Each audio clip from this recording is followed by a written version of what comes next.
Здравствуйте, мои дорогие подписчики и зрители моего канала. Я приветствую вас на моем канале «Частное мнение русского немца». Сегодня поговорим о Владе. Я всегда думал, он пропагандист. Такой простой пропагандист. Но сейчас я заметил, он пропагандист с большой буквы. Ну а в первых минутах этого ролика я хочу вас попросить подписаться на меня. Ну и, конечно, поставить лайк, написать комментарий, поделиться этим роликом, ну и, конечно, на колокольчик нажать. Влад выпустил новый ролик под названием «События за месяц рядом с украинской границей». В первых минутах его ролика он показал, как зима пришла в Белгород. Знаете, я еще раз повторюсь, зима хороша только для тех людей, кому на работу не надо ездить. Кому не надо в 6 часов вставать или в 5 часов, может еще попозже вставать и ехать на работу. И потом с работы ехать. Для этих людей зима очень хорошая. Потом он показал посылку, где он с Германии эту посылку получил, с американскими, с немецкими конфетками. И в этот момент я подумал, Влад это пропагандист с большой буквы. Русский пропагандист с большой буквы. А может быть и просто выслуживается, не хочет в армию попасть. Влад получил комментарий в своем ютубе на этот ролик, где он распаковывал эту посылку с Германии. Как я понимаю, YouTube этот комментарий заблокировал. Но Влад этот комментарий взял и скриншот этого комментария поставил у себя в Телеграме. И так как я заблокирован у него в Телеграме, мне прислали этот скриншот. Я сейчас прочту этот комментарий. Да. Некоторые слова я буду пропускать или скажу первую букву и потом скажу точка. Вот что стояло в этом комментарии. Демократия Запада плохо, а жрать посылки с Запада спасибо большое. Вот ты лицемерная. Тут этот человек правильно выразился. Да, это так. Это правильно он выразился, этот человек. Вот скажите в своих комментариях, напишите в своих комментариях, как вы считаете, правильно или неправильно этот человек написал. А Влад вынес ему приговор, как Влад выразился, и отправил его в вечный бан. То есть Влад банит людей за правду. Знаете, и потом я дальше вот этот ролик смотрел от Влада. Я не могу понять, почему Влад учит своего ребенка вести домашнее хозяйство и смотреть за птицей.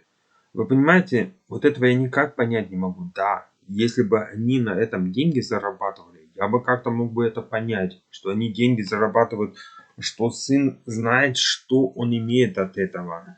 Или даже Влад, что он имеет от этого. Из одного индюка и из одной утки столько работы делает. Для чего? А как Влад обрадовался этому яйцу от индюшки. Как он обрадовался. Первое яйцо от индюшки получил. Знаете, мое мнение, сын его должен чему-то большему учиться, а не только в хозяйстве что-то делать и учиться там. Он чему-то большему должен учиться, чему-то большему должен стремиться. Но если сын будет только в сарае убираться и все вот это делать, я не знаю, что получится с этого сыночка. И знаете, я еще хочу сказать одну вещь. У нас в Казахстане были сараи в лучшем состоянии, чем у него, где у него все есть. Все есть, абсолютно все есть, чтобы хорошо сарай сделать. Но не было в Советском Союзе ничего, ни строительных материалов, но ничего не было.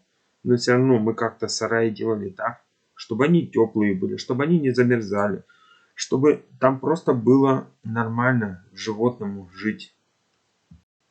У него в этой местности, в белгородской местности, там где морозы, ну, не такие уж и крепкие, как в Казахстане. В Казахстане они были очень крепкие.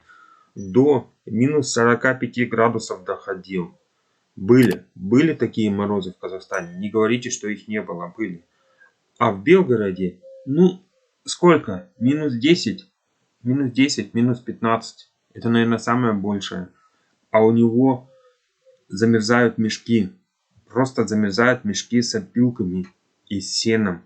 Замерзают. У нас в Казахстане сено в сеновале лежало, и оно не замерзало. И знаете, вот это сено в мешках, что у него там лежало и замерзло, как я понимаю, в этом сеновале или в этом сарае у него очень большая сырость. Очень большая сырость. И поэтому, наверное, замерзает. Я не знаю. Я не могу этого объяснить. Я только могу одно сказать. У нас в сараях в Казахстане сено не замерзало.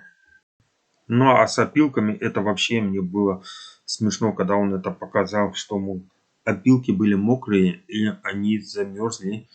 Поэтому они замерзли у него там в мешках тоже. Как так?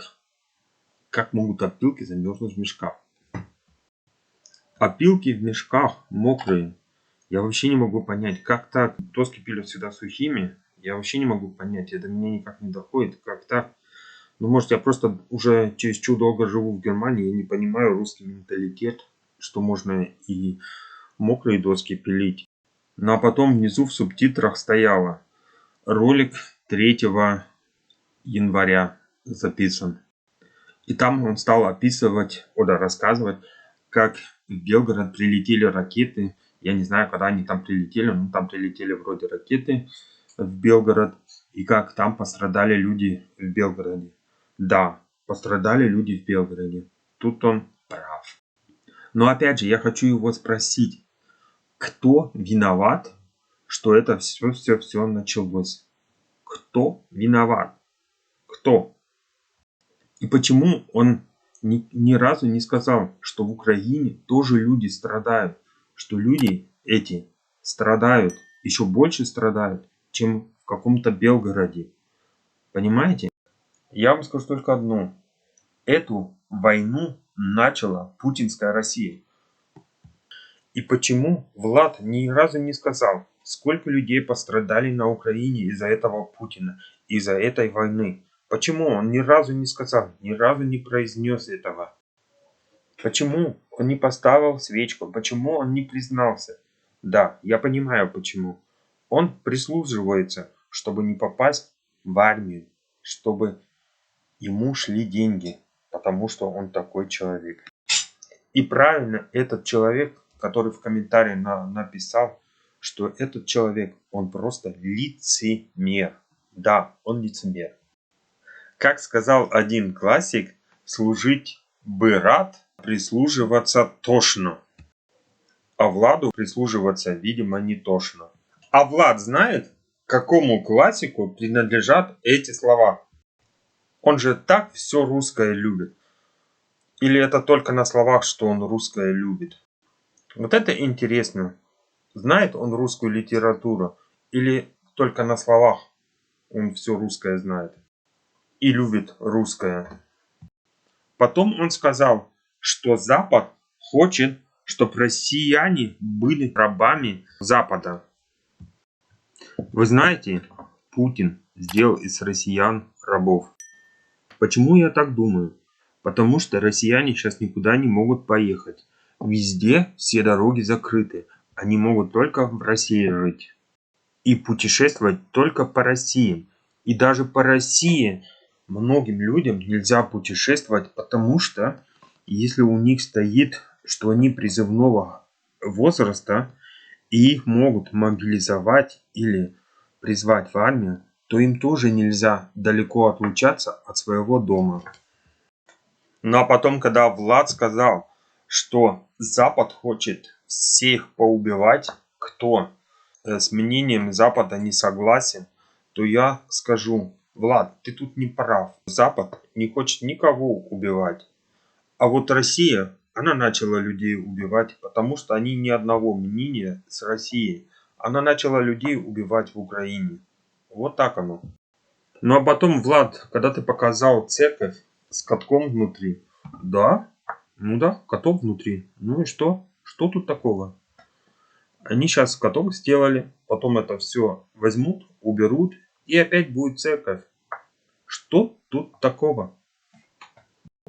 В России церкви, когда советская власть пришла к власти, они их просто уничтожали, эти церкви. Они их бомбили, они их взрывали.